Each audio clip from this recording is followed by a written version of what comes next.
Fallout Equestria, Project Horizons. By Somber. Chapter 11, Peace. Sweet Celestia, she's drunk. Blackness. Unending. Absolute. Unyielding. And then there was light. I found myself lying naked on a strange mattress in a strange room, a dingy and cramped room that smelled of wax and hay. Easy, said a male next to me on the bed. Don't panic. That was an incredibly stupid thing to say, because this seemed like an ideal time to panic.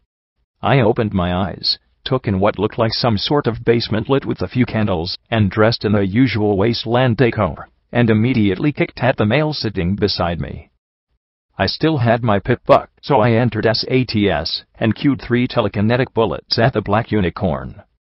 Maybe it was all the sickness, injury, and disappointment I suffered, but for some reason I hesitated, and used that moment of frozen time to get a good look at my captor. I didn't know exactly what to expect. Ravenous raider. Blistered and bloated bounty hunter. Downgraded Diaz? Okay, definitely not the last one. He looked, in fact, quite ordinary. His black coat sported numerous thin scars all along his body. Mane was a dirty white, tail too. He wore no barding and I couldn't see a gun. In fact, the pip-buck said he was non-hostile yellow. His QT mark was a strange outline of a Pegasus with hoofs stretched above her and wings wide, surrounded by a sunburst of rays of light. I almost blown the head off a completely unarmed, non-hostile buck. I could hear the bony bastard shuffling his cards in the back of my mind. When time resumed, I flopped back onto my seat and took a shaking breath. Right. Don't panic. Who's panicking? Me? PSSSH. I kill monsters and slay slavers. No panic here. I grinned like an idiot. He looked at me with definite concern. I took a deep breath and thrust out my hoof. I'm Blackjack. Nice to meet you. Priest, he replied. Likewise. Priest, hut. What were the odds that he was religious? South. A few standard questions I like to ask when I wake up in a strange bed next to some pony, I said, then cleared my throat. Where am I? Where are my friends? Where are my clothes? Where's the bathroom? Was I good? Is this going to get back to my mother? Then I blinked, and added one. And why do I feel bitter? I still felt on the battered and bruised side of life, but the Celestia fucked my spine with a power drill. Pain was gone. To my relief, he smiled. Maybe not laughed, but smiled. If I ran into another stoic buck, I was going to shoot him on principle. Maybe not kill him, but he was getting shot. That is quite a list. Does this happen often? Oh, after the last couple of days, yeah. It's become policy. All right. First question, you are in chapel. Then his lips curled. But of course you already knew that from your pip-buck. I did. Fuck. I tried to look nonchalantly down at the screen. Naturally, you're testing my honesty. Of course. That's it precisely, I said softly before glancing down at the navigation tool. Sure enough, oh Celestia. How did I get way over here? Chapel was right across the river from the southwestern side of the hoof. That should have been 2 days walking, at least. How long was I out? Why was I out? I love answering questions, but if you keep tacking them on, we're never going to get out of bed, he said with an arch of his brow. And I don't know about you, but I'm hungry. I had to admit that I was too. Ravenous, in fact. Walking ahead of me, he opened the cellar doors and stepped out into the drizzle. Did it ever stop raining in Hoofington? Chapel consisted of 4 or 5 small buildings circumscribed by a wooden picket fence. Each house had raised growing beds covered by tarps and canvas sheets. The post office across the street seemed to hold most of the life in the town, as I saw several young mares stroll inside. In fact, the ponies caring for the vegetables were young too. Aside from Priest, I didn't see a single adult anywhere. Okay, then I spotted the raggedy blue flag with a rearing white filly, fluttering weakly in the breeze. Oh. Crusaders. This is where the Crusaders live. Then I winced. Oh, yeah. Adding it to the list. You must have quite a collection of questions already, he replied with a chuckle. You have no idea. As for your second question, about your friends, you were found alone. So I'm afraid I don't know where they are. That brought me short. What? There, I felt, I'm not sure how I felt. It was like all of a sudden 2 pieces of my insides had been yanked up into my throat. Oh, shit, horse apples, I amended, looking at the black unicorn, giving a small smile. Yuck, that was the best I could fake. Hopefully I'd hidden at least some of the extent of my distress. His amusement shifted to concern. I'm sorry. When the Crusaders found you, you were unconscious and alone. They recognized your security barding and carried you here. That badge convinced them. Not many ponies wear Crusader patches. Unfortunately, your equipment was more than they could carry, and they had to hide it there instead. So as for your clothes, they are back where they found you, beside the tracks. He arched a brow. Do you really need to go to the bathroom? No. And you don't need to answer if I was decent or about my mom. Stupid questions, I muttered. My friends were gone. Dead. Oh, why did I just think that? My head felt like I was looking into the sky. I sat down hard on my rump. Shit. Sorry. I know you're not supposed to swear around clergy ponies. I admit, I hadn't liked Stable 99's spiritual leader. She went around killing fun faster than the security ponies did, but I respected her. It wasn't easy, addressing the worries of a few hundred neurotic mares. Glory was just, she was starting to talk to me. Opening up. I didn't feel like crying. I didn't feel angry. There was just this hole where she'd been that was now filled with the great unknown.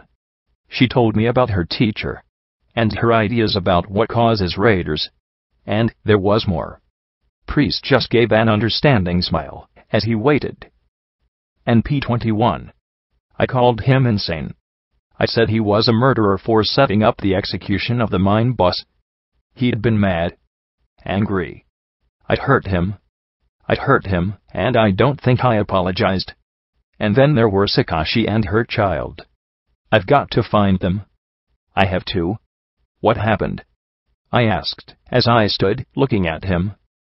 The Crusaders found you by some train tracks to the north.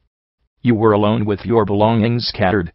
I noted your injuries, but I suspect the culprit was this. He tugged a ragged plastic baggie from his saddlebags with his mouth. A memory orb glowed softly within. I reached out with my magic, but he dug the bag back, and muttered, "Don't." Around the mouthful. He dropped it at his hoofs. It's strapped. How do you trap a memory orb? Carefully. When the war was at its peak, memories could no longer be left accessible to any unicorn that happened across them. Zebras had unicorn sympathizers. The Ministry of Morale, together with the Ministry of Peace, eventually devised methods of extracting and sealing dangerous or sensitive memories away. The process was so difficult that it was used only for the most critical memories, but with constant zebra infiltration and sabotage, the technique of locking memories became vital here. Too many secrets in this city. He nudged the orb with a hoof as he looked down at it. It has a password, some thought, or idea, or name you need to be thinking of. And if you don't have the password? I asked, looking at the orb like it was a bomb. He shook his head and sighed. Most of the time, nothing.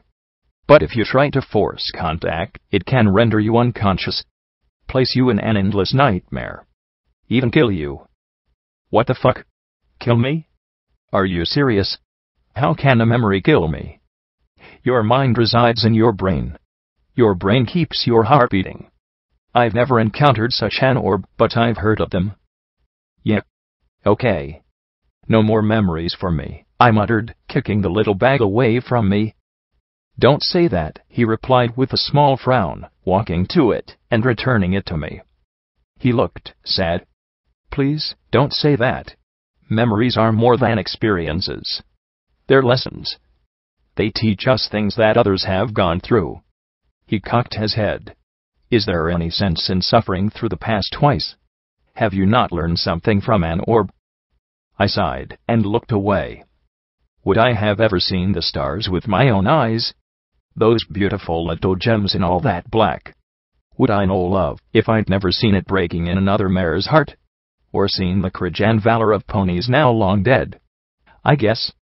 Forewarned is forearmed, he said calmly. Fortunately, I'm decent with a number of spells, and I was able to disconnect you from the orb. I also took advantage of your unconsciousness to heal you with magic. Wait. This was magic. I've been slogging down magical healing potions right and left, and I've never felt like this. Well, that wasn't true. The regeneration talisman had done a dandy job on me. How long have I been out? I feel like I've been sleeping for a week. Aside from the lingering soreness between my shoulders, I felt ready to hunt down my friends. A few hours. So you don't know about the enervation? He asked as his horn floated 2 healing potions out of his bags. One was a typical watery purple, the other looked as vivid as wet paint. That's one of those tin cap words I never picked up in the stable, I replied, and pointed a hoof at the bright purple vial. What's that one? A super mega healing potion. Maybe I could get it for when I found P21. He chuckled, comparatively, perhaps, but they're both the same kind of potion. The fainter potion is simply a week older. Wait, so what happened to it? That enervation thingy. I guessed, and felt pleased when he nodded. Miracle of miracles, could I be learning? During the war there were countless projects and studies. All the strange energies and magic scarred the landscape, even before the bombs fell. There's contamination deep within the very soil of Hoofington. For miles around the city, the enervation saps the life and magic of any living thing. In some places there are enervation fields strong enough to kill a pony. You won't see a thing. You'll simply start to die. Your best defense is to get away as quickly as possible, he added, seeing my horrified expression. Dying from bullets and raiders and monstrous vermin was one thing, but now I had to worry about keeling over from invisible magic. Can my pip-buck detect it?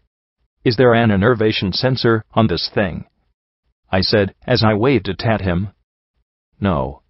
But since the enervation zaps healing magic, keep an eye on your healing potions. If they go clear, that means the enervations drain them enough to make them useless. If the potion starts turning other colors, gets cloudy, or starts to smell, run, and lose the potion.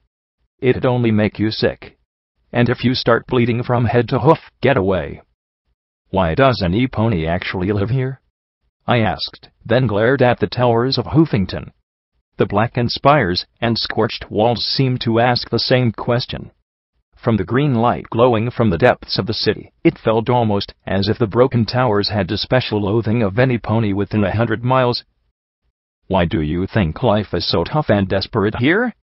Almost any pony who can leave the hoof does. Those who can't live in the safest pockets they can find.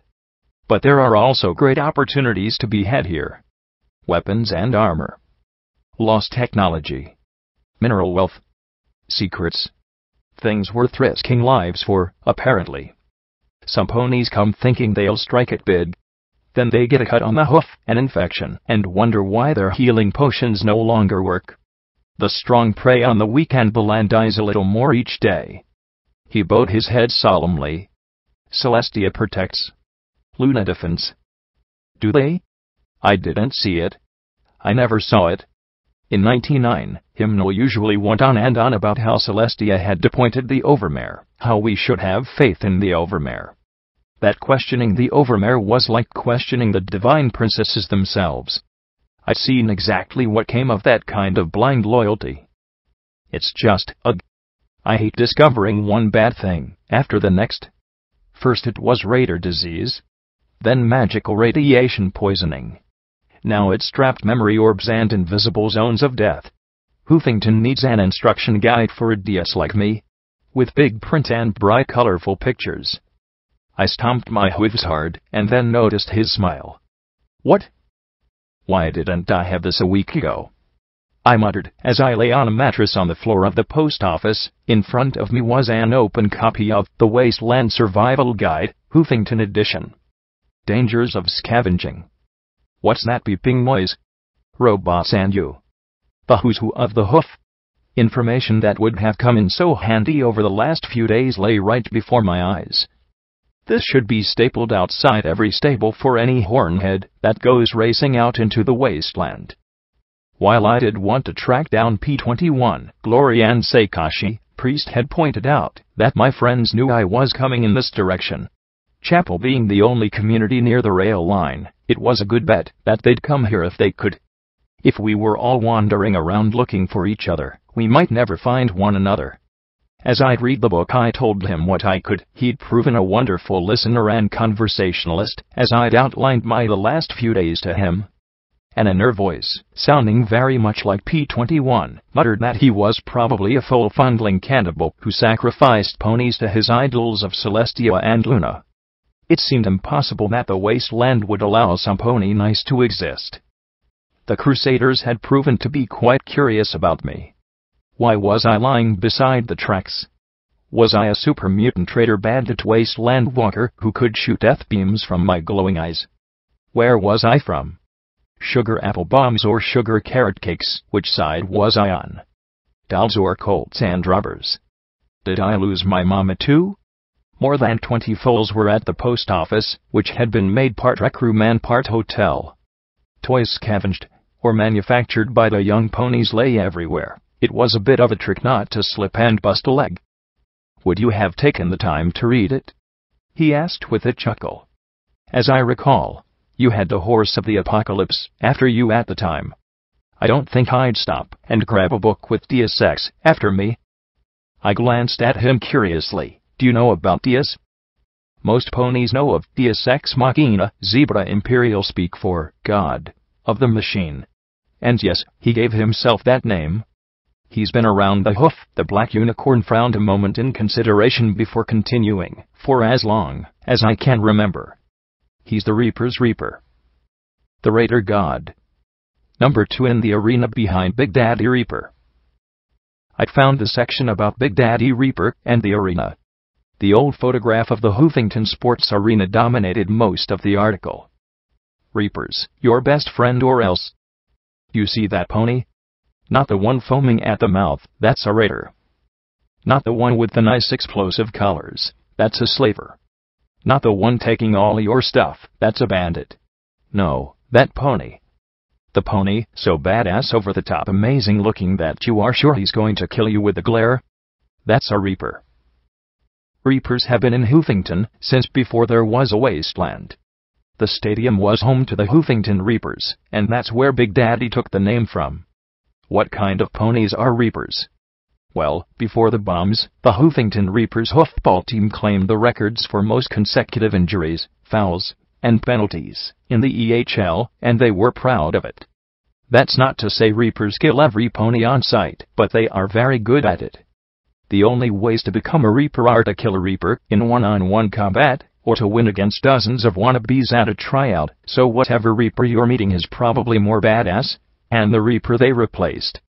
That means they're almost certainly tougher than you. In their odd way, Reapers are celebrities around Hoofington. Lots of ponies have a favorite, like Deus, Rampage, or Seikashi, and discussions of their various fights can usually be found across Hoofington. Reaper matches are one of the few forms of entertainment Hoofingtonites actually get to enjoy. So if you meet Mr. Reaper Pony, be polite. Do what he asks. Pray that he's gentle. Because if you cross a Reaper, you have just invited an entire world of hurt on yourself. I was about to ask if shooting a Reaper with ceiling-mounted artillery counted as crossing when a light pink filly, no, make that colt, approached us. Excuse me, priesty, but there's pilgrims coming to the chapel. His QT mark was making me thirsty. Priest looked solemn at the news. How many, Sparkle Cola? 3. None our age, the colt replied. Thanks Celestia for small favors, he said, as he rose to his hooves with a deep sigh. He smiled at me. Sorry. I really should see to them. Is anything the matter? Can I help? I asked, as I sat up. His smile was tinged with sadness. You just did by asking. But no. This is my burden to bear. You should go on reading. The more you know, the better prepared you are. He walked out, his head hanging slightly. Shouldn't he be glad to have pilgrims?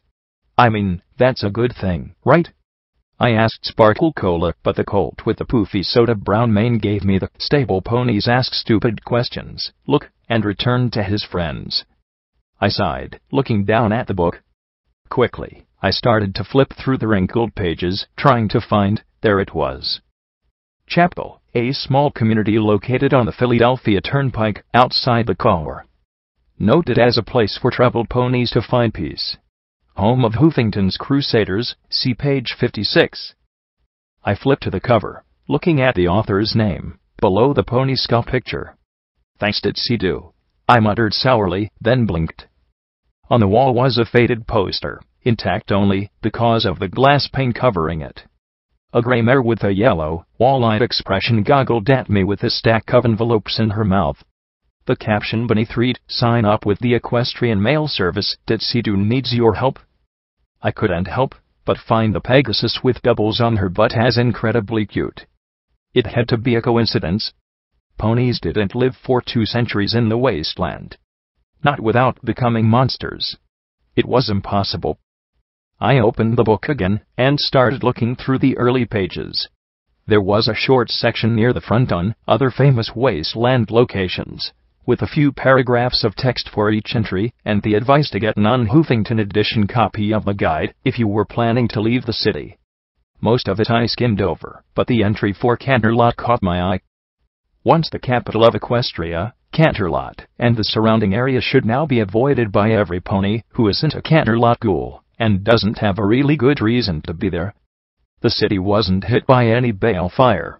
But that's where the good news ends. The zebras detonated a mega spell inside the city that sent out a pink cloud laced with some really nasty magic. Princess Celestia and Princess Luna were in the city at the time, and put an enormous magical bubble around the city to trap the cloud inside, probably saving much of central Equestria from suffering the same fate as the capital.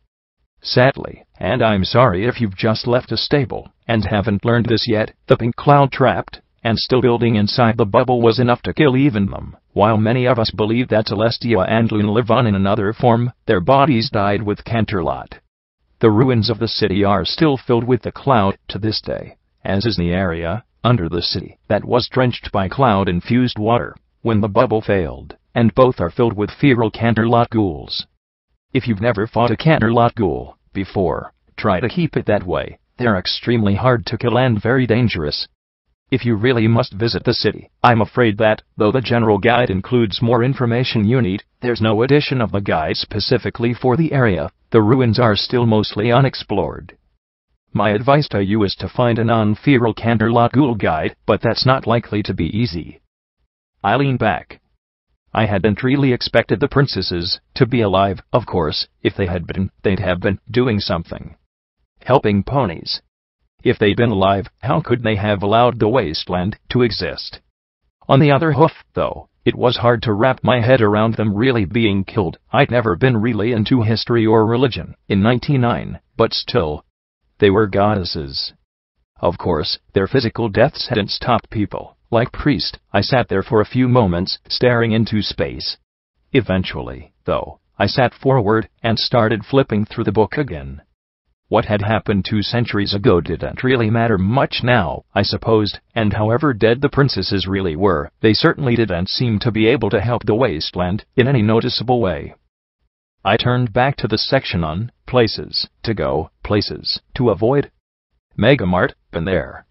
Stockyard, Ironmare, only if you had ranger business. Elysium, flank, only ponies 18 and over. Hoofington U, the arena, at your own risk. Meat Locker, and Paradise. I was a little amused to see Paradise listed as both a place to go and a place to avoid. Apparently, the Fluttershy Medical Center and the Rainbow Dash Skyport were safe, salvage places. Most of the places to avoid had vague names and not much else. A few I knew, Pony Joe's, any Pony Joe's, apparently. Raiders seemed drawn to them. Brimstone's Fall was there, too. I wondered if someday it'd pop over to the places to go side. I really hope so. No Ponies Land. Boneyard had a high feral ghoul warning. If I'd read this long ago, would Scoodle still be alive? because I would have believed a book more than her. There were other places, though, that were little more than a list of names to me. Boom Ink Refinery, Black Pony Mountain, the Luna Space Center and Museum, the Hoofington Dams, and Roco HQ, just to name a few. What surprised me the most, though, was the section marked, the core. So, do you want to go to the core? Think you'll nip and get some kind of super tech get out and be rolling in the caps? It's the city center, right? It's still standing. It's got to be a motherlode of wonders unimagined. It probably is. Because every single living pony that's tried to go into the core has died. Every single one. There are some places in Equestria you do not go. Canterlot. The Badlands. Splendid Valley. The Hoofington core. Do not go to these places. They are too toxic, too infested, or too radioactive to inhabit. The core of Hoofington is different. It is all of the above plus a designed death trap. I know, because I tried going there myself. I made it as far as the wall and I've only met one pony who can't say the same. Automated energy turrets nearly vaporized me. Pegasi robot drones scrambled. If I hadn't gone for a swim, I'd have ended up a dusty ghoulie. And for you ghouls who think radiation is an other pony's problem, there's energies in that place that'll remind you of your death. I felt it sucking out, I don't know. My mind? My soul? Yes. That is how dangerous the core is. So don't go. There are lots of other thrilling and exciting places in the wasteland to explore, places that aren't guaranteed to kill you by simple proximity. Turn down the forbidden treasures and have a nice and happy life. It was stupid, but for some reason, her warning made me want to go even more. I wondered if there was some way to neutralize the defenses. A sniper like that black unicorn I'd seen with Macintosh's Mare Raiders. Maybe gun could be. What was wrong with me? The very magic of that place was deadly. There was just something so tempting about the word forbidden. Forbidden. Not to this little Miss Blackjack. Ugh. I'm being an idiot again, I groaned, as I stood up and gave myself a good shake. That's the problem with reading stuff. It puts unhealthy ideas in your head. I closed the guide, glancing again at the poster on the wall. One dusty ghoulie, really? I trotted over to the customer service desk, which doubled as the store for the Crusaders. 1 cigar apple bombs and a sparkle cola, please, I said to the young filly. 35 caps, lady, she said, as she dug around behind the counter. I blinked. Don't you think that's a little expensive for some cereal and a soda? Nope, she countered, as she put them on the counter and then covered them with her hooves. It's highway robbery. 25 caps. She looked at me flatly. Oh, so I'm a robber hut. 40 caps. 40. That's not how you haggle. Go find your sugar apples someplace else then, she said, as she pulled them back behind the counter. I took a deep breath and gave a polite smile. Hun, it's just 2 little things. I'm security. I got to save money to buy bullets and guns and things to take out the bad ponies, I said with a grin. Her eyes got big. Her smile got wide. You got the money to buy guns and stuff? 75. I muttered about how the little extortion artist should intern for bottle cap as the filly put the goods back on the counter. I reached back with my magic for my caps, reached back. I looked back, and remembered that all my stuff was hidden out on some rail line, or something. I looked back at the yellow filly with a wide smile. Put it on my tab. My growling stomach added, please. Forget bottle cap, that filly should study under usury. She had the heart of stacked caps. I'd at least gotten her to agree to spread the word to the other Crusaders to keep Glory, P21, or Sakashi, from following me till I returned. She also attempted to sell me the location of my stuff for 50 caps, even after I pointed out that I didn't have money with me. This didn't bother her in the slightest. I owed her when I got back.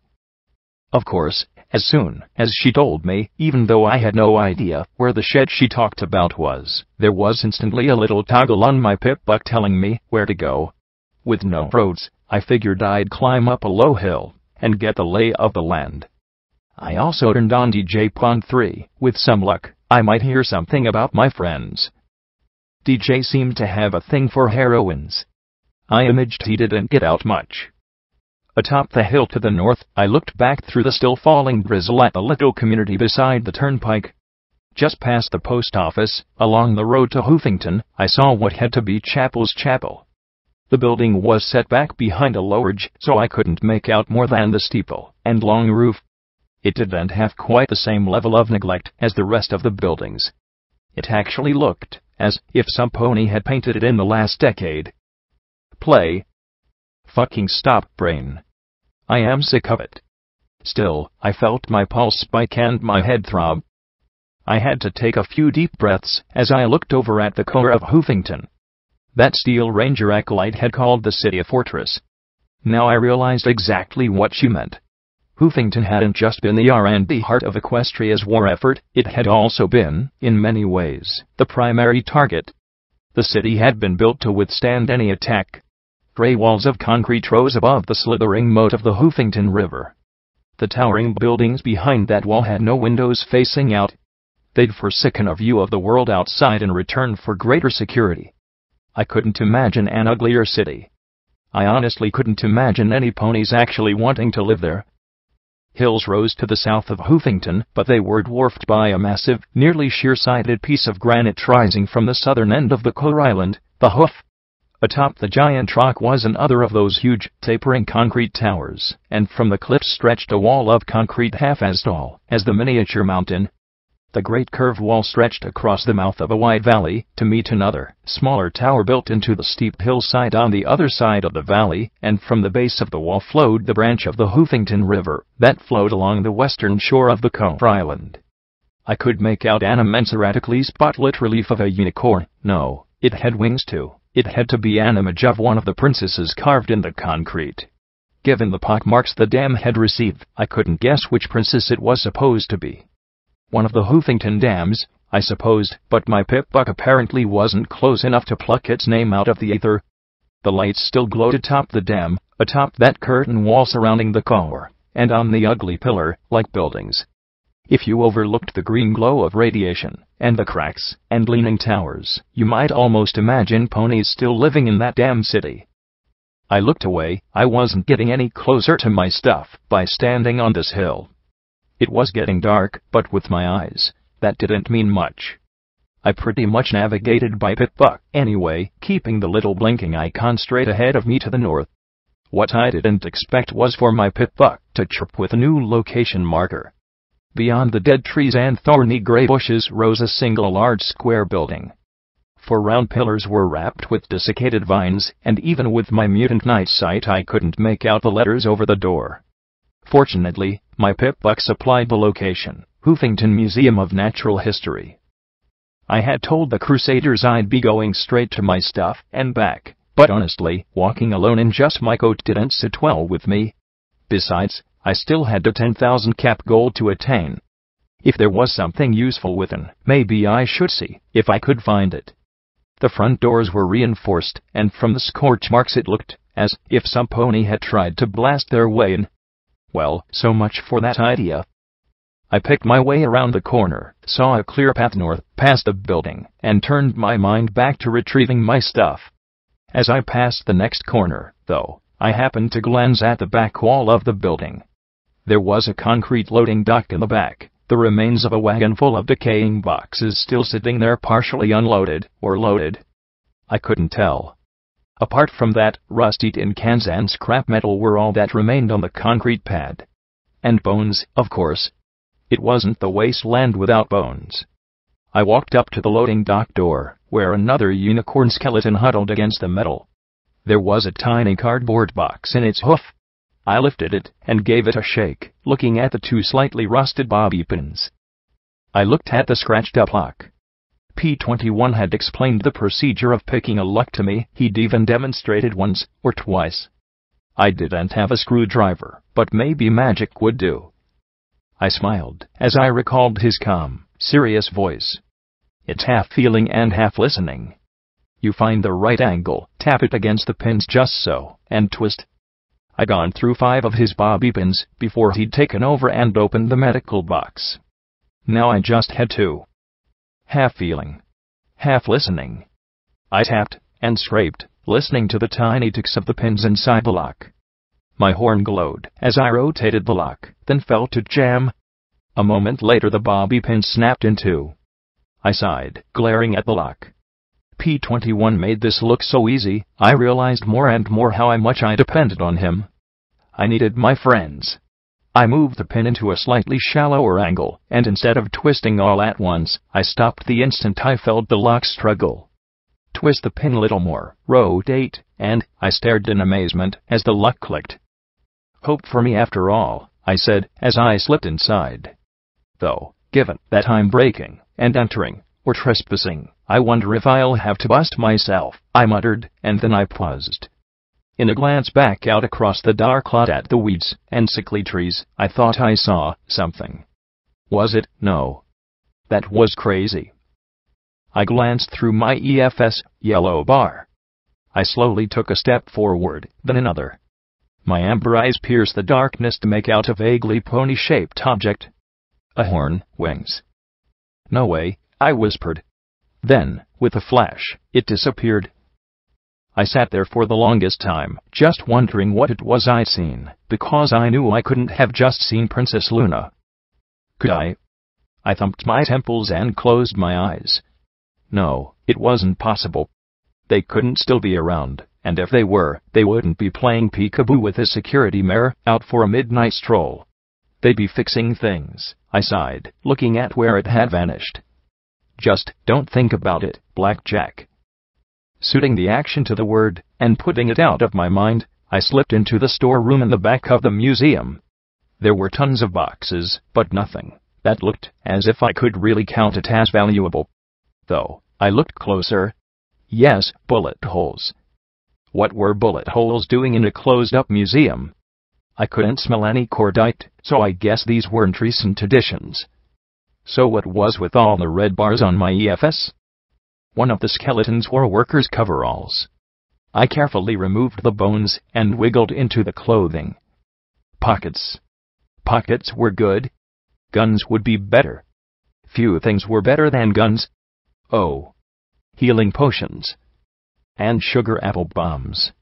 Personally, I doubted I'd find any of them here. After all, what did they keep in museums besides crates and crates of boring? More bones. Bullet casings. Small caliber automatics, small machine guns. Old, though, and covered with dust. I checked the bones for signs of bullet impacts. Yes, some pony had shot these workers a long time back. Great. Security arriving 200 years after a multiple murder. Speaking of murder, it looked like Softheart had finally caught her mare. Mom victorious. 4-year murder spree comes to an end. Was the headline of a paper beside one of the bodies. The Ministry of Morale reports that the notorious murderer known as the Angel of Death has been apprehended by Mom officers. The Angel of Death is believed responsible for over 20 full slayings over the last 4 years, with many cases unaccounted for. While her identity has not been released, ministry officials have declared that she's an evil, wicked, no good, very bad pony, and we're going to make sure that she can't do it anymore. But who would have thought that the Ministry of Morale had cops? I thought they only threw parties. The success came at a terrible price, however, as Officer Softheart was critically injured in the arrest. Ministry of Peace officials refused to disclose her condition. The Angel's first victim was. Suddenly, I noticed one red bar moving back and forth much faster than the others. I straightened, wondering what it could be. Feral zombie children out for an outing. Killer security robots. A 2-century-old mummy glad to finally have some pony to eat. Bring it on. Then a particularly large bug scurried into view, waving its antennae at me. Phew, I said flatly, feeling slightly disappointed as I looked at the large bug and stamped my hoof hard. It gave a satisfying crunch. I was not going to unstore panic over squishing bugs. I found the break room and rummaged through things a little. Some pre-war bits earned me a sunrise sarsaparilla from the vending machine. I missed the carroty goodness of Sparkle Cola. And really, what was a little radiation? I tried my horn at picking the lock on a simple medical kit. Success on the lock, but the healing potions within were a pale lilac. Not good. Then I really scored a half-empty bottle of Wild Pegasus bourbon in the locker. "Some pony's been naughty," I said, as I swirled the bottle before my eyes. The smart thing would have been to save it till later, but fortunately I was not a smart pony. I proceeded further into the display section of the museum with a warm glow in my gut. Moving into the next room, I emerged into a large central hall and foyer. More bones. More bullet holes and shell casings. What the hey happened here? As I walked, the emergency lights began to flicker. There was a crackle of static in the air, and then music began to fade slowly in and out as the audio system struggled to play some sort of light and airy melody. The skeleton of a dragon posed in the entrance rotunda menaced patrons. I wasn't impressed. As I touched the front doors, there was a buzz overhead, and an automated voice said, "I am sorry, BZZZT, patron, the museum is under temporary lockdown. Please contact BZZZT in security."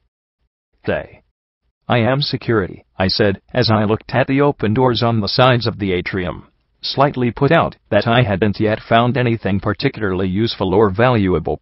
Rocks of Equestria. Pass. Come on. Where is the Guns of Equestria exhibit? Batons of the Ages. I wondered aloud as I stepped down the side hall and into an exhibit. The emergency lighting flickered to life as I stepped closer. The Hoofington River Valley was first colonized, BZZZT, ago by nomadic zebra tribes. Although their exact numbers are unknown, they eventually established some of the oldest communities in BZZZT. However, due to mysterious circumstances, the BZZT Crack was abandoned by all inhabitants. Equinologists hypothesize that a volcanic event may have led to a catastrophic crackle BZZT primitive tribal communities. Other experts suspect a spread of unknown ZZZZT causing a population crash. I looked at the smashed display cases. These hadn't been looted, but the contents hadn't aged well. Torn woven baskets and smashed clay jars lay in abundance all over the floor. There were pictures on the wall that were either faded or eaten by mildew. I saw one diorama of a potential ancient zebra settlement, still protected inside its case. A tiny magical volcano puffed whisperings of smoke as it loomed over the zebra settlement at its base. I picked up a zebra spear, only to have it crumble in my magic script. It was just a wooden replica. There was a picture of a zebra with red stripes being pelted with rocks and sticks, with a caption above, "Red stripes, the mark of shame." Moving into the next room, I was struck by the statuesque image of a white unicorn wearing leather barding and a metal helmet and levitating a brass spyglass before his face. The entire dramatic effect was spoiled by the statue lying on its side next to the base it should have been mounted on. The lights flickered to life. The first equestrian explorers to reach the Hoofington BZZZZZZT were an expedition led by Prince Blueblood III. According to his highly questionable memoirs, he faced cannibalistic zebra pygmies, a swarm of highly territorial KZZZT griffins, and one Ursa Major. Despite his ardent claims, no proof has ever been found to substantiate BZZT. Upon his return to Canterlot, Ghouls denied his claim to the entire region, giving him a small part of the upper river valley as reward for his discovery.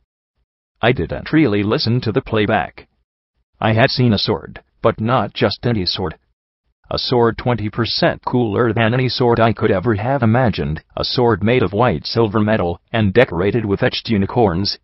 One look at it hanging in its case, and I knew that my self-defense concerns would soon be dealt with.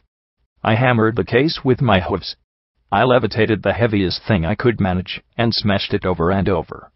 I even tried to pick the lock, but it was so complicated that I couldn't even get the bobby pin into try.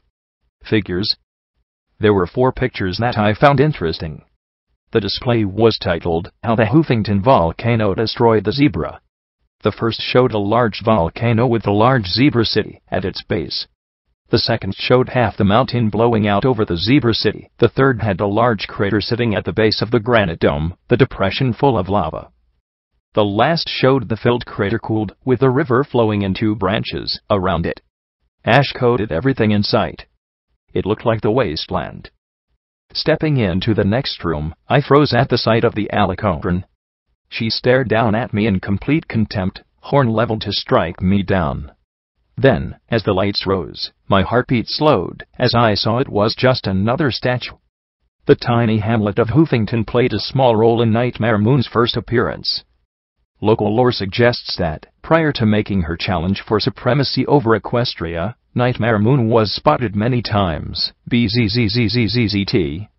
While Manhattan academics strongly dispute these claims, sufficient eyewitness, SKRRR click. I really didn't see anything else interesting in this section. Certainly nothing valuable. I trotted into the next section. The lights flickered several times. This room had more pictures on the walls, and a small diorama in the middle. The diorama depicted the large knob of granite I seen outside, the town at its base, and some of the surrounding area. There were several smaller communities on either side of the forked river. Over time, Hoofington developed from a rural, BZZZT, into an academic and cultural center for much of Equestria. While many prestigious, FZZZT, continued to operate out of Canterlot, Hoofington specialized in higher learning and technological advancement. Numerous doctors, scientists, alchemists, and other academics flocked ZZZZZ, piece of Hoofington. Lots of pictures of big brick buildings, with white pillars out front. Yun. Lots of eggheads. Got it. The next room certainly wasn't boring. It was made to look like it was on fire. The crackling music died, replaced by the sound of flaming timber. The burning of Hoofington will often be remembered as the night that sealed the city on the road to total war. Following the unprecedented slaughter of innocent students at Littlehorn, the Zebras wasted no time in committing another atrocity with a surprise attack on the city. Though it had never before been targeted in the wider campaign, Zebra commandos penetrated deep within Equestria to bring the war to Hoofington. With incendiary explosives, the Zebras ignited a firestorm that destroyed the city's heart. An estimated 900 innocent civilians lost their lives trying to flee from the flames that consumed the island. Suddenly, there was a pop and then a whirring noise from overhead. I jumped back, expecting a killer turret or something. Instead, a projector started to shine an image on a blank square of wall. The image was so grainy that I couldn't make much out. Burned buildings to the sides, a pony crowd looking up at some sort of platform, and some pony addressing them. Then a buck-statusy, crackling voice started to speak. Today, zebrakind has revealed its true face to all of Equestria, not just in the killing of the helpless and innocent foals of Littlehorn, but now against unarmed pony civilians deep inside Equestria. They have attacked our places of learning, of discovery, of creation. And I will tell you why: fear. Fear of what our accomplishments will mean. Fear of a future where their superstitions are left behind. Fear of what we are capable of. Well, I tell you now, they are right to be afraid. I call on all of Hoofington, all of Equestria, and all of the free-thinking intellects of the world to come to Hoofington and make the nightmare of the Zebras a reality. To build a city devoted to the victory of all pony kind. To dedicate ourselves to unlocking the secrets of the stars themselves, and to making our enemies pay for their crimes. I call to the generosity of our wealthy to help fund this reconstruction. For all that you have given, your reward is the advancement of our people. I call upon the working ponies to lend their sweat and muscle to make this city a reality. I call upon the intellectuals to give the genius and vision needed to craft a city of knowledge and light. And I call upon the Zebras to look on in terror and hatred. You thought to kill us through murder and secrecy. Never again. Hoofington will rise, and you will break your hooves and teeth against its foundations, before we fall again. From this city, we shall return the pain and blood that you visited upon us 1,000-fold. And when the future arrives, you will come to Hoofington in awe and wonder and shame. For Equestria, for Princess Luna, for all of ponykind, Hoofington rises. The crowd went wild, breaking into mass stomping, and cheers of "Hoofington rises" built and grew on each other. The cheers blended together into one massive voice chanting in unison, "Hoofington rises! Hoofington rises!" The projector flickered just as I thought I was about to make out the Buck's face. The speakers spat out some gobbledygook at me, then gave a static whine, and went silent. Oh damn. There was something severely wrong with me. I wanted to learn what happened next. After a speech like that, I could understand how the survivors of an entire city would rally together. Hell, this girl would give her all for the hoof. Still, the effect was spoiled somewhat by the reality of knowing the zebras had, in fact, won against the hoof. Somehow they'd gotten a balefire mega spell into the center, and blown the entire city apart. So much for "Hoofington rises." In the next section I paid more attention to the faded and decayed pictures. One showed 4 parallel rail lines with a train on each, and building materials stacked high on every train cart. Apparently 10% of Philadelphia's output went into the first 2 years of reconstruction. I suppose that was a lot. Another picture showed cranes and teams of Benghazi lifting slabs of stone and concrete into place. One picture had robots working alongside earth ponies as they dug trenches and underground tunnels beneath the city. A small corner talked about zebra ruins excavated in the reconstruction. The Manhattan Archaeological Society protested the destruction of zebra artifacts. Reconstruction Office's response: "Hoofington rises." The display that caught my eye the most was on the 6 ministries.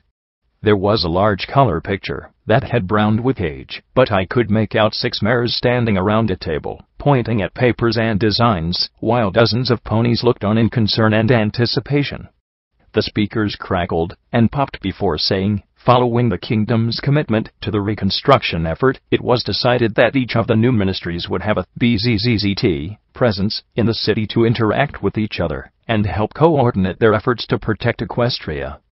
To facilitate this goal, the office of KZZZT was founded in BZZZT, crackle, ZZZZT, with the princess. Office of what? I looked around and spotted a tiny poster showing a gray ring. Office of Interministry Affairs. Joint today. Some pony needed to fire their poster designer. A rat roach's squeal was followed by a wet pop. I looked down. I hadn't stepped on one. I froze, and slowly panned my gaze across the museum. There were a whole lot more red bars in here. Idiot, some pony whispered as my ears twitched. I hate them damned bugs, a pony whispered back, right around the corner from the sound of it. You'll hate it even more if she bucks your head off. You lot get upstairs. The rest of you watch the back door. This is our best chance to get her alive if you don't screw it up. Well, Celestia, shall I just kneel down now and spread my back legs wide for the fucking you've delivered unto me? I felt strangely detached. No guns. No real weapons. No armor to speak of. Not much healing, and the museum was just full of ponies very intent on delivering me titties. So why was I smiling? 2 ponies came around the corner, and just froze. There was a moment where their grins showed this to be the best night of their lives. I hope they enjoyed that moment as I walked slowly towards them. My eyes locked with theirs as I turned my head and smiled sweetly. Hey boys. Sweet Celestia's crotch, she's drunk, whispered the one in a dual rifle battle saddle, goggling in astonishment. His companion grinned around the pistol gripped in his mouth. I winced at the rust I could see flaking the weapons. I approached, step by step, hips swinging, as I took a pull off the bottle. Just a bit, I said, as I closed the distance between us. Suddenly concern began to strike them, as I continued to stare. You stay back, the buck with the varmint rifles warned with a gulp. Oh, scared of a girl? I teased, as I felt my cheeks go all rosy. 1 sec. Still got a little left, I said critically, as I swirled the bottle one more time, and then poured the rest into my mouth. Now, you come along quietly, no fuss, nice and easy, the blue battle-saddled buck said, as he swallowed. You ain't got a gun, so no point in making this hard. True. I don't have a gun, I said, as I stood right before him, my lips curled in a happy little smile. "And you do make a good point," I purred, as I stroked my hoof over his chest, making his eyelid twitch. "But there's just one problem with that surrendering stuff," I sighed with the bottle swaying beside me. "Like you said, I'm just a little bit drunk." The bottle shattered as it smashed into the side of Pistol Boy's face, and I telekinetically drove every single shard as deep as I could, dragging the remains across his features and down across his throat, while my mouth opened wide and bit the bridle of the other pony's battle saddle, while I hooked my forehooves around the rifles. Then my horn glowed again as I lifted the dropped pistol. Blue Buck opened his mouth wide to yell for help, and received a mouthful of gun. I spat out his bridle. "And now I got a gun." And I sent the back of his head across the room. "You hear that?" some pony muttered. There were sounds of things getting noisy in some of the other display rooms. "Hey, Joss. Hey, Stack. You there?" I rounded the corner back into the atrium, and spotted a Mare with a levitated sawed-off just 10 feet away from my doorway. 3 more stood further away. "Nope," I replied, as I sent the remainder of the clip into her face. Releasing the pistol, I swept the double-barreled shotgun into my magical grip as I walked around the platform holding the posed dragon skeleton. Unfortunately, the other 3 further into the room were a bit outside blaster range. While whiskey mathematics might have made 2 shells equal 3 dead ponies, their return gunfire definitely skewed my inebriated calculations. The bullets did nothing to the dragon bones, but the wires holding them together were another story. They started to ping and snap as the bones swayed. The 3 ponies advanced, firing wildly, as I hunkered down, the dragon bones above creaking ominously. I started to hum to myself as I looked at the skeleton and the 2 pipes holding its base. 12-gauge shots took care of those. I shoved the skeleton backwards, and the wires snapped apart, bones cascading down over the 3. The gaping skull landed right on one's head, the impact snapping the widespread jaws shut. Before I knew it, I found myself singing a tune I'd heard the Pecos playing. Oh, they should have just sent the whiskey when they saw the trouble coming. Oh, they should have just sent the whiskey. Then they wouldn't be a-running. Times are tough and things are bad, so why be dumb and risky? When you see the trouble come, ya better just send the whiskey. One pony picked herself out of the jumbled bones and tried to bring her assault carbines to bear on me. I jumped onto the platform, she sprayed fire where I'd just stood, and I kicked 2 hooffuls of bones in her face. The flinch was all I needed as I jumped from the platform and onto her back, wrapping my hooves around her neck and smashing the butt of the sawed-off shotgun against her skull again and again. Eventually, something in her noggin snapped or crunched, or something. She went down in a twitching heap. Unfortunately, the 3rd one pulled himself free and grabbed one of the bones in his teeth, charging me as I continued to shout the song. Now, I hear wine is mighty fine, it makes you feel so frisky. But troubles come, so get out on and don't forget the whiskey. He had a nice long bone in his mouth. I had pieces of a shotgun. This needed to be fixed. I grabbed a bone too, a much smaller one. He swung, but right now I wasn't feeling too much pain from the impact as I rose up on my hind legs, hooked my hooves around the bone in his jaws, and pushed down as hard as I could. His eyes stared wide, neck straining back, as I brought my bone across his throat. My bone happened to be a 6-inch long dragon claw. The ponies upstairs were rushing down, shouting. I could run for cover. Instead, I raced up the stairs to meet them, yelling the song. Oh, you should have just sent the whiskey. When YA heard that trouble's coming, oh, you should have just sent the whiskey, then all this would have been nothing. I rammed my shoulder into the lead buck, shoving hard, and pinning him between me and the boys behind him. My dragon claw plunged deep into his chest over and over again as he tried to duck his head enough to blow my butt off with his mouth-held revolver. Unfortunately, I wasn't going to finish him off in time, so I stopped pushing and ducked aside. The shoving bucks behind sent him tumbling down the stairs in a heap. The nearest of his 2 friends lurched beside me.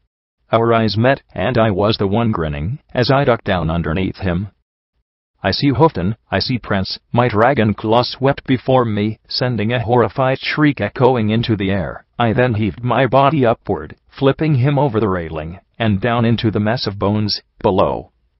Darn, he was still squirming, clutching his groin, and howling in pain, as I grinned at the remaining buck right above me. He stood for 1 second, and then jumped over the rail, after his friend. Even with his newly busted legs, he tried to stagger for the rear exit. He was unable to do this, as, in addition to his injured legs, that exit was now blocked by more ponies surging into the room below me. Take her alive, you idiots.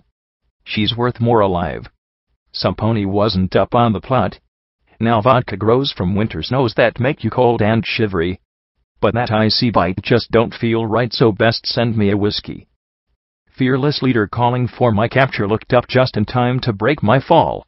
Unfortunately, while things under my hood snapped nicely, the fall sent me staggering too. A unicorn swung her shotgun around towards my head. I responded by sending the dragon claw as deep into the barrel as I could. She fired, and the claw whizzed back inches from my head as the back of her shotgun exploded into her face. My telekinesis took her ruined shotgun, pulled it from her grip, and spun it around, smashing in the side of her head. Unfortunately, that still left 2 fully grown bucks ramming into me with such force that I was slammed upright against the display case. Cut her fucking throat. Hurry. One yelled. But we got her. The other laughed. I grinned into the face of the smart pony.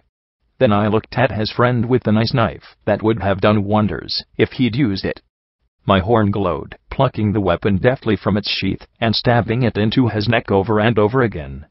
Oh, you should have just sent the whiskey when you knew that I was coming. Oh, you should have just sent the whiskey, then you wouldn't get a thumping. Freak. He shouted as he leapt back, biting his battle saddle bit and bringing in his rifles to bear. I cued this ATS and my horn flared brightly as 3 telekinetic bullets slammed into his face. He staggered, blind, as he fired wildly where I stood. Times are rough and things are bad, but don't you get sad and weepy. When you know that I'm a-coming, just send me your whiskey. I finished the song, cutting his throat with a Bowie knife, feeling my heart pounding as I limped around the floor, stepping past the buck squirming and curled up, protecting his precious bits, or what was left of them, anyway. I searched the bodies, and sweet Celestia suckle me, I found a second bottle of wild Pegasus. Levitating it, I walked to where Busted Legs and Nick Jewel squirmed in terror. I took a drink and then sat beside them. Sorry about that, I said, as I felt that wonderful burn all the way down. Still got him? I asked the buck, clutching himself with his hoofs. The pair looked at me in horror. Damn. That was low of me. Heat of the moment and all that, I said, as I floated the bottle to Busted Legs. He took a gulp as he shook. Now, I know we all need caps really bad, I said, trying to be the voice of reason. I gave Nick Jules 2 drinks. But I need to live too. There's a whole heap of ponies that deserve my kind of trouble, and I'd rather you two not get it. I passed Nick Jules the few healing potions I had. So I'd appreciate it if you could pass on to every pony you know that there's safer ways to get their caps and keep themselves intact. I offered them both another drink. Yes, ma'am, Busted Legs muttered. Nick Jules just whimpered. I don't think he wanted to check and see how bad his injury was. Now sit tight a second, I said, as I went through to make sure I had all the guns, bullets, knives, ammunition, and dragon claw I could manage, as well as poking through the upstairs.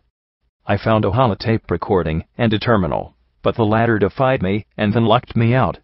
Damn it. Terminals needed to be easier.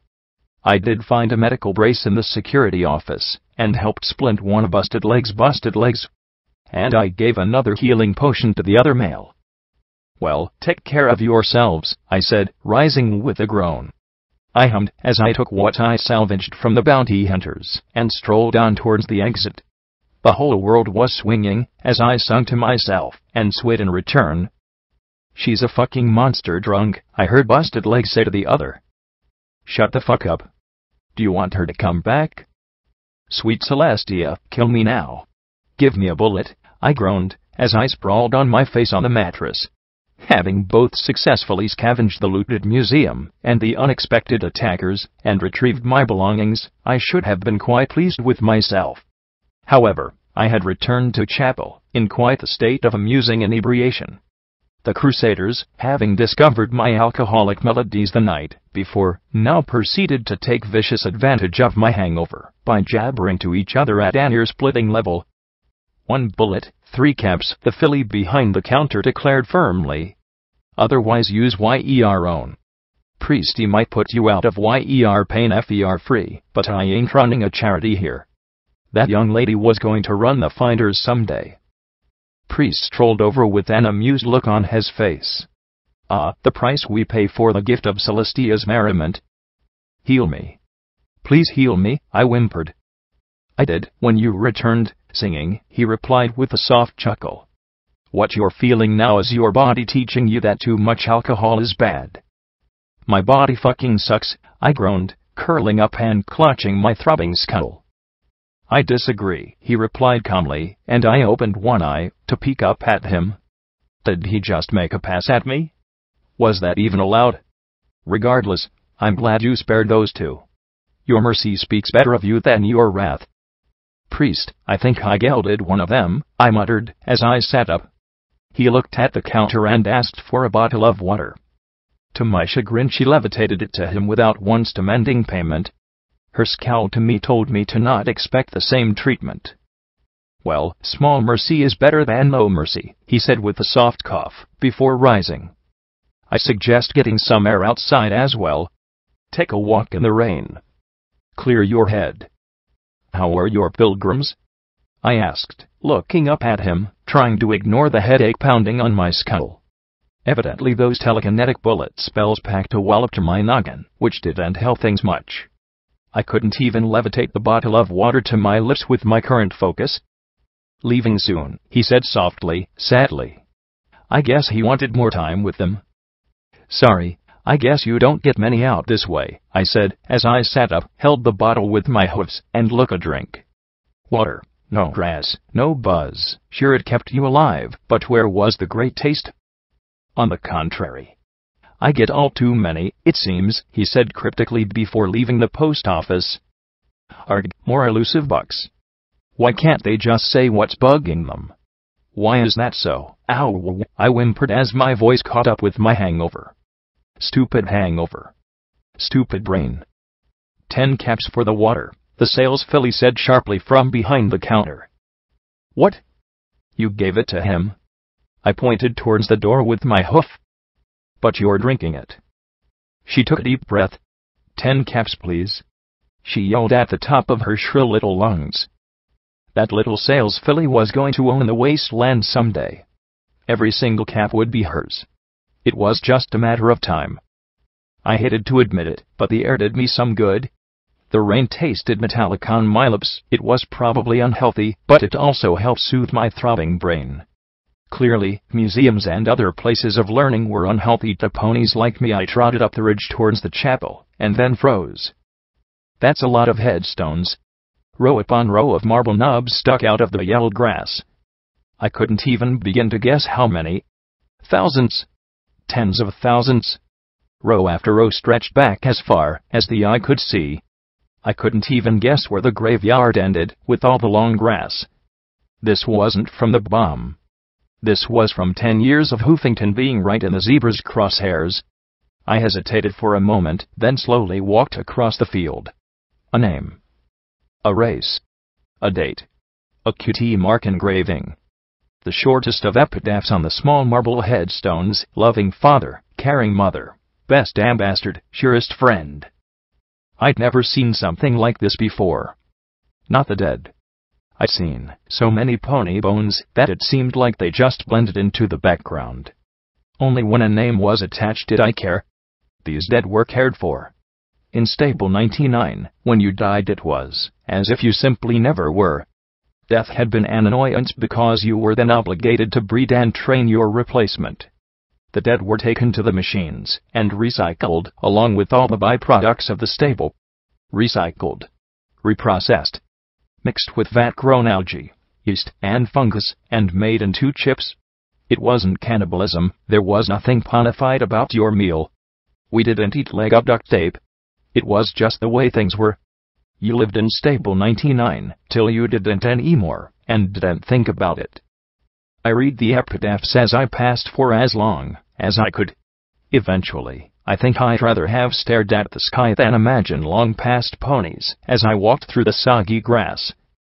The chapel had also seen better days. It had clearly been vandalized several times, but some pony had fixed it more times than torn it down. Even slapped a coat of whitewash on the boards. I felt like an intruder as I quietly walked up the steps. There were 2 rows of threadbare pillows on the floor for the congregation, and a balcony along the back wall. Most of the windows were boarded up, but some pony had taken the time and effort to restore one window, with a design made of colored glass tiles. It depicted Celestia raising the sun, perfectly matching Priest's cutie mark. I turned and looked over the door. A similar window showed a calm and certain Luna. Something about the image was comforting. Painted on the walls were pictures of 6 mares, the ministry mares I'd seen in the museum. Time had done what it could to destroy the images, but some pony had painstakingly repaired them. I gazed at the image of Fluttershy, feeling the urge to hug some pony. Rainbow Dash looked like some pony I'd want to drink with. Applejack reminded me of Mum. Pinkie Pie seemed off. Rarity, yeah. Somehow a pony looking that good was simply wrong to me. And Twilight. I found myself thinking of P21. Priest was talking quietly to the 3 pilgrims. They looked horrid. Emaciated. Tired. One of them had a yellowing of her eyes and a twitch that convinced me she was on her way to becoming a raider. If Glory was right. Still, she wasn't trying to bite as Priest touched her brow gently. A few other ponies sat scattered on the pillows, looking more like locals. A grey mare reading a ratty magazine about the princesses. A pensive-looking filly gazing at that stained glass image of Celestia. A large unicorn mare dressed head to hoof in black mourner's garb. She whispered prayers softly to herself as she rocked back and forth on her pillow. The 3 pilgrims stepped back away from Priest. They wept, yet they also appeared oddly happy. You can return, if you want. There's no need to hurry, Priest told them in his collected voice. He was crying too, but why? He said he had plenty of pilgrims stopping by. I supposed each one was precious to him. No. It's time. Thank you. Celestia protects, the twitchy mare said quietly. And Luna defends, Priest said in a tone of finality, and the pilgrims began slowly walking out. Do you know, I said with a small smile. Last night I was almost certain I saw Princess Luna. It was on my EFS and everything. Crazy, huh? I held a grin that he didn't share. No. You didn't see the princess? She's gone now. He spoke with an iron certainty as he looked up at the picture of Luna. Weird, I expected him to be more excited. Are you all right? I asked softly once they'd left. No, but it's the price I pay for my virtue. Sometimes ponies just need a sympathetic ear and a kind word. I'd hoped to convince one to stay a few more days, but they arrived together, and they'll depart together. Clearly he wasn't happy about that, but it seemed pretty intrusive, even for me. Your virtue? I asked him with a questioning cant of my head. That's just being nice, right? I suppose some might think of it that way, he said, as he looked at the paintings on the wall. Forgive me if I sound a little preachy, it comes with the job. He took a deep breath. According to what I believe, all ponies possess a virtue. It's an aspect of themselves that is their most pure and honest self. It is what makes a pony good, an integrity that no pony can take from you. I swallowed, feeling oddly guilty. Well that's easy. My virtue is getting drunk, and causing huge disasters. I tried to smile, but for some reason my levity died as soon as the words left me. I mocked something clearly important to him. Strangely, it felt important to me as well. I'm sorry. He gave me a patient smile. Ponies who know their virtue can keep a sense of self. Have you met any ponies who seem together? Even with the horrors that we all face? Bottlecap, Keystone, Bonesaw, and even Dusty Trails stood out in my mind. I do, I replied. Ponies who know their virtue and embrace it can last longer in the face of adversity. They have inner strength to support their flesh and blood. He bowed his head. Unfortunately, virtue is not enough. It needs something more. More. Great, now I really felt lacking. Friendship. A virtue alone will inevitably erode. The wasteland will poison it, corrupt it into a dark reflection of itself. A virtue corrupted is a horrible thing, he said solemnly, as he turned to look at me. Friendships that support and bolster the virtues of the participants empower them against any challenge. Friends united in a common cause are stronger than anything the wasteland can throw at them. I remembered how I felt when I discovered I was alone. And what about friendships of ponies who don't know their virtue? They may remain together, but there will always be strain and struggle. I can't think of any friends lasting for long without knowing themselves. How can you be friends with a stranger? He said with a soft shrug. I could think of many things to describe myself, but none of them were particularly virtuous. I really doubted stupidity counted. What's your virtue? I asked softly. Only Celestia truly knows my virtue, he said quietly, but from the look on his face it would be all he'd answer. Maybe you didn't have to know it. Maybe you could just live it. I looked back at the door behind me.